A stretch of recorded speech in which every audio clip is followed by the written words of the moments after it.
Hi guys, Tony here. So I just wanted to give you an update on my Ferrari 348 project. Basically what happened was I was using it up until early December this year, or the year just gone, and the rain getting inside at the UK, obviously we were having really bad weather at Christmas, and yeah, it got really damp because the seals are over 30 years old now, the seals to the windows, and so what that's done is, obviously it was damp and I put it away in a carport over Christmas, but because it was so damp by the time I got in there, it didn't fare very well. So moving forward, every winter I'm going to put it in a proper garage, keep it really dry. But as you can see with the interior, it's not fared very well over Christmas. So what I'm going to do is refurbish that myself. I'm swapping out the seats for Sparco Rev seats, which that saves 35 kilos in total. Crazy, yeah. And then I'm going to be, with regards to interior, just cleaning up all the leather, things like that. All those little nooks and crannies, the vents, things where obviously there's mold and dust and things that have just built up. And then at the same time, so I'm going to be refurbishing the car, and I'm also going to be taking it to be modified, of getting the airboxes, the original airbox taken out.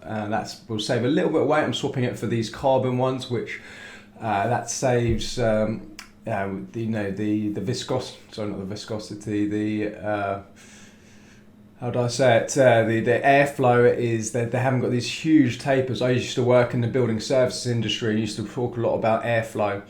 And so having big tapers where air expands and has to contract, these things slow down there's a lot of friction basically, and pressure loss when it goes into the engine. So having these much freer flowing air filters will that supposedly that increases the horsepower by 8 horsepower over just the standard air filter box. So back on the outside, I'm going to be refurbing that wheel, and as you can see that the rear bumper is a little bit droopy, and that's where I hit a bollard years ago, so that's just been straightened out.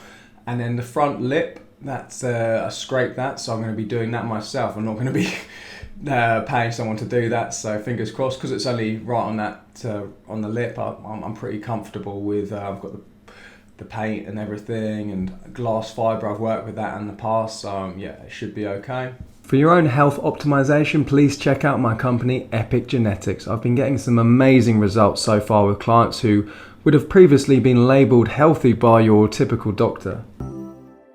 Here's a conundrum. Identical twins originate from the same DNA, so how can they turn out so different, even in traits that have a significant genetic component? For instance, why might one twin get heart disease at 55 while her sister runs marathons in perfect health? The answer is epigenetics. Think of your DNA as the hardware and epigenetics as the software. Every choice you make has an impact on your health, wellness and aging. Here at Epic Genetics, we're there to guide you through to make those right choices for your genes. It's common for people to put more time into the maintenance of their car with an MOT test, yet when it comes to their health, there's no yearly checkup. Just waiting for something to break rather than prevention. By doing an epigenetics test, you can find out the risk of certain diseases and cancers, dial in your athletic performance, maybe you're aging your body at an accelerated rate, or a poor absorber of a particular vitamin. The list is endless. So at present, I'm around 35 kilos already before talking about these, taking out the seats. This is from stripping out the air conditioning unit and the exhaust system. That was 27 kilos of 2 of them. Also, I don't have, there's certain aspects of the car that have changed. Like say I've got lower profile tires on the rear, that's would have saved a tiny bit of weight. I don't keep the toolbox in the car, just the towing hook obviously, but that's it really. And just little things, there's certain things that certain cars have, like the glove box in the middle, the center console box, things like that. These little things that save weight. So the 2 of those combined, that's going to be 70 kilos saved. There's going to be lots of little other tweaks I can do, like taking out the CD changer. It's got to be a few kilos. I'll weigh it, but that'll make a difference. Just what's the point in having that? Who listens to CDs now anyway? So I'll just listen to things through Bluetooth. And then just a couple more engine mods to go. Like, so I'm going to be getting a forged manifold, and that combined with getting it all remapped properly. The place I take it to, they really know what they're doing, and then I could potentially get it to around 360 horsepower all in. And with all the weight saving, imagine if I can get it close to 100 kilos of weight saved. I'll be close to the Competizione, which they supposedly is 180 kilos saved.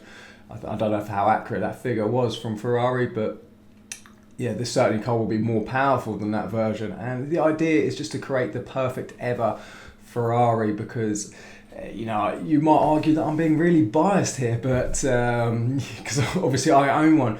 But there are certain aspects of the 348 that are, it's the last ever analog Ferrari. The steering on it, people love. Some people call the 355 the best Ferrari ever made.